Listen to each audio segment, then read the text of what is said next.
Hey nerds, how's it going? So I thought I'd start a whole new video series on the channel rather than just doing shorts.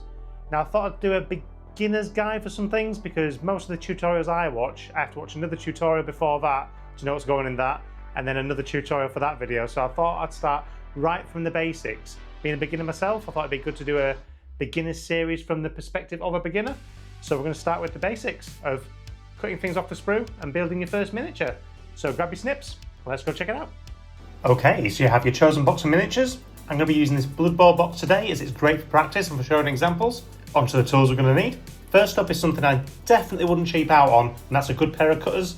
This is a single bladed pair from DSPAE, and it's great for clean cuts and curved objects. You can use a cheaper pair, but they won't be as good, and you can damage curved parts quite easily, which I'll show later. Next up we have our trusty hobby knife. These are super cheap, and replacement blades are also pretty cheap. I think I've got this one off Amazon. But you might need a thimble, as I've lost count of how many times I've cut myself now with this thing.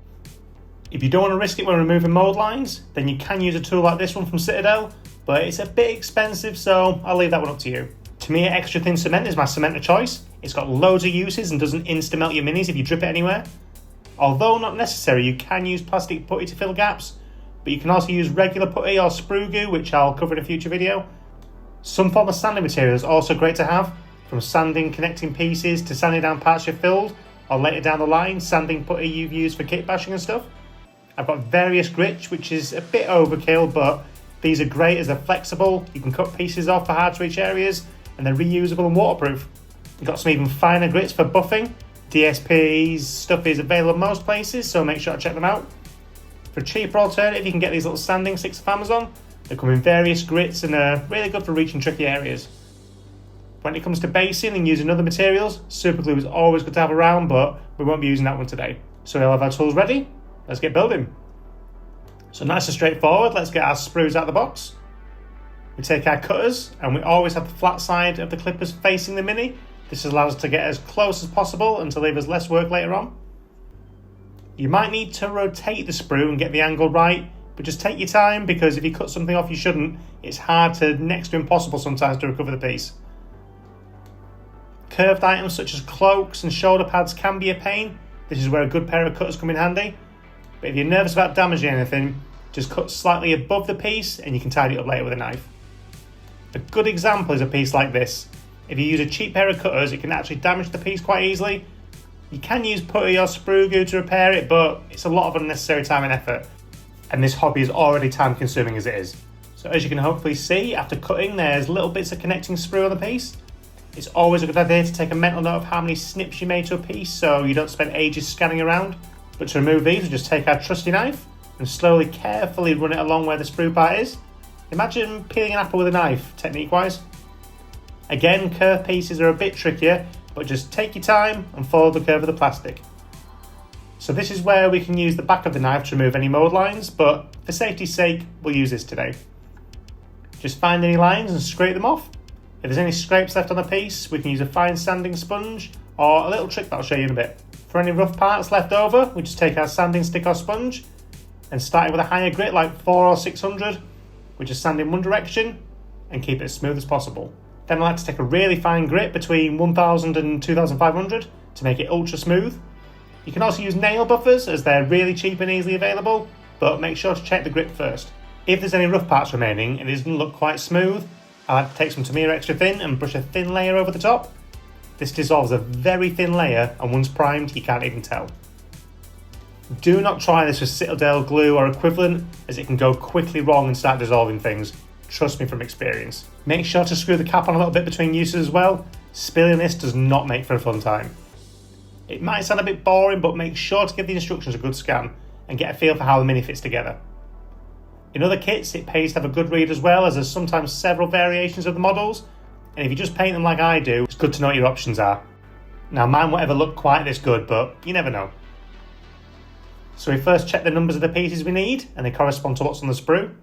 Can be a bit confusing sometimes, and some numbers like to play hide and seek. We then use the technique I showed earlier, flat-sided clippers to the mini. These types of bases are actually pretty useful, as you don't need to commit to sticking them down right away. You can also just pin them to cork, but I'll do a video about pinning and sub-assembly in the future. But it's pretty much essential if you want to do more creative things with basing. So we have all our pieces ready to go, all tidied, sanded and buffed. Let's get gluing. Make sure to crack a window when you're doing this or using any solvents, as I swear it's the reason I forget my own birthday sometimes. It's a good idea to test the parts before gluing them together, just to see how they fit. There's nothing worse than panicking when you have plastic dissolving a piece and they won't go together properly. In most instruction books, it shows you the points where you apply the cement. One of this tool's main uses is for pointing apparently.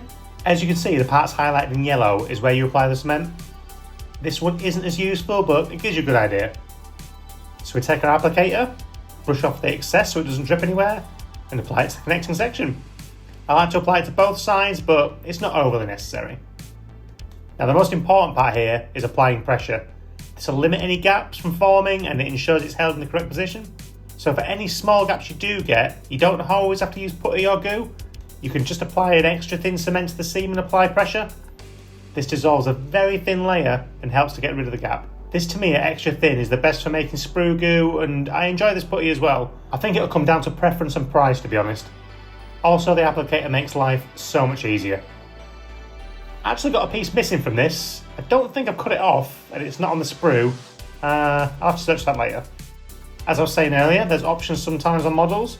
This guy has the option between a dagger wielding hand or just a hand. The dagger looks like he's flipping someone off, so I think I'll use that one. So here's a good example of when gaps are almost unavoidable. Luckily with this piece, applying the cement over the seam and applying pressure worked well. Just be careful not to get it on any of the detailed parts. This guy was a good example of unavoidable gaps. It's not perfect, but it was a nightmare filling the gaps around the neck. And I hadn't used sprue goo before, so it was a learning experience for sure. Still haven't found that missing bit, but I'll keep looking. So remember guys, all you need is a good pair of cutters or snips, a hobby knife, some form of sanding material, a mould line remover if you're safety conscious, some cement, of which I recommend to me extra thin, not necessary but some filling putty or other kind of putty, and some super glue, which is always good to have around. Try and get a cheap kit off eBay if you want to practice. I damaged a dreadnought when I first started painting, so spare yourself the heartache of ruining your first mini. So thanks for watching everyone. If there's anything you want a beginner friendly guide on, let me know. I might touch up on priming in the next one though. Let's see how the mini turned out, and I'll see you in the next one. Ciao for now.